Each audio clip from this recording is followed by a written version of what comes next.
Yo, what is going on, everyone? It is your main man, Mizzix, coming at you with another one. And today, the Twitter mob is not happy with Internet Explorer, but probably not for the reason you were probably expecting. Not because it's fallen off as an internet browser, but because it's the 25th anniversary of Windows Explorer 3, which is really the first modern browser that you would really recognize. Everything before that really did not look like a modern browser at all. So one of the creators of Internet Explorer basically posted a timeline of tweets explaining his experience working for it, and Twitter really didn't like it. So I'm gonna first just read off this thread of tweets, but before we get into that, I mean, I don't get how you can go after someone who helped basically make the modern internet. You know, the internet's basically probably the most important invention in all of human history.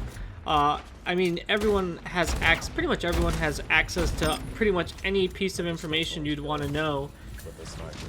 I don't get how you could really hate someone for helping create that. So I'm gonna basically read the thread of tweets. So I'm not even gonna try to say the guy's name, but I'll leave a link to all these tweets in the description. So 25 years ago, Microsoft released Internet Explorer 3. Its first real salvo in the browser wars. This launch taught me how a giant corporation could move at the speed of a startup. Here's the story. I joined the IE team a year earlier at age 22.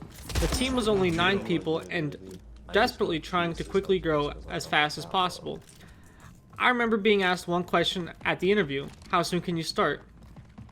Netscape Navigator had a 95% market share, and Netscape was the darling of the tech industry.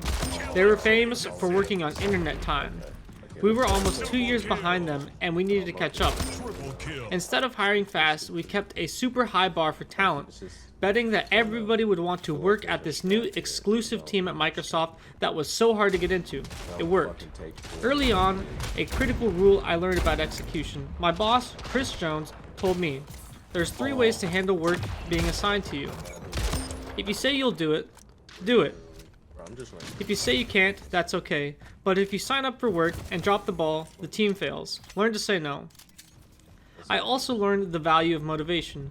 Bill Gates wrote a memo to all of Microsoft saying the Internet Explorer project is critical and asked every team to reorient their work to help us. Our inboxes exploded, but it made us feel important, and we worked even harder. We announced our plans publicly on December 7th, 1995, Pearl Harbor Day. It was war. Despite Netscape's lead, we said we'd match their every feature and even leapfrogging them. We signed partnerships with anybody who would help us, even competitors like Apple and AOL.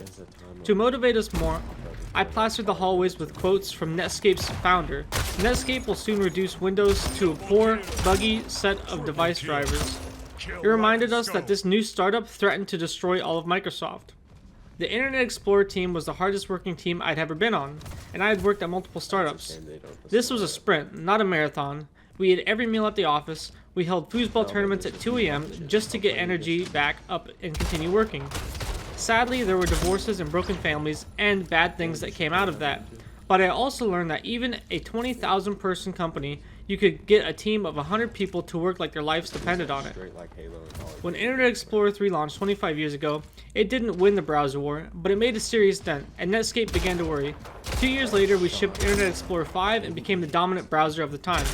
Tech history explains this to be about Microsoft's Windows monopoly, which surely played a role, but it wouldn't have been possible if Microsoft didn't also learn how to work on internet time. For me personally, the launch was a point of my career. I got a chance to learn from the best leaders at Microsoft, such as Bill Gates, Steve Ballmer, and Brad Silverberg. I don't know how to say that guy's name. Sadly for me, Microsoft broke up the Internet Explorer team because it thought we had won. As Andy Grove once said, only the paranoid survive, and Microsoft had stopped being paranoid. Years later, Internet Explorer would plummet in market share and become a sad joke among web developers. I didn't have the heart to watch the slow death of my baby.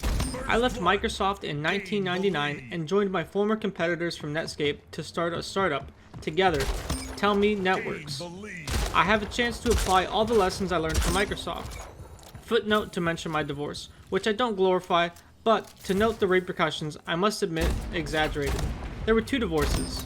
both in leadership, one due to gender reassignment surgery. This wasn't a toxic pressure cooker of working against one's will.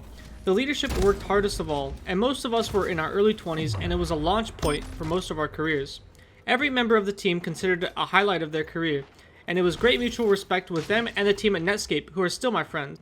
People working hardest when they love their team and truly love what they do, and we did. Also, I wasn't the boss then. I was 22. I wasn't exploited. I chose to work my hardest and loved my managers. As an immigrant who grew up poor and wanted to advance quickly and pay off college debt, it was absolutely what I wanted. Most Microsoft engineers made 1 million plus then, regardless of the team. Most Microsoft engineers made 1 million plus then, regardless of the team.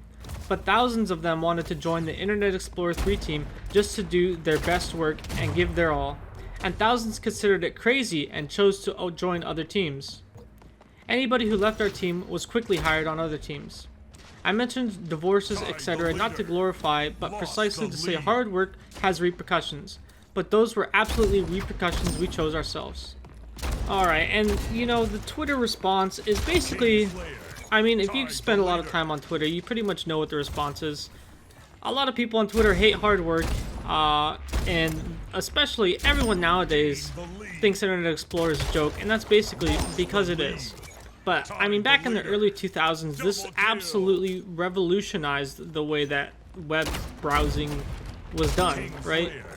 And that was a huge stepping stone to really make the internet what it is today. And, you know, everyone's on here like, oh, you have like Stockholm Syndrome because they're saying that he was like held hostage or nothing like that. He's got, what is it, like survivorship bias. They act like he's been traumatized just by working, you know.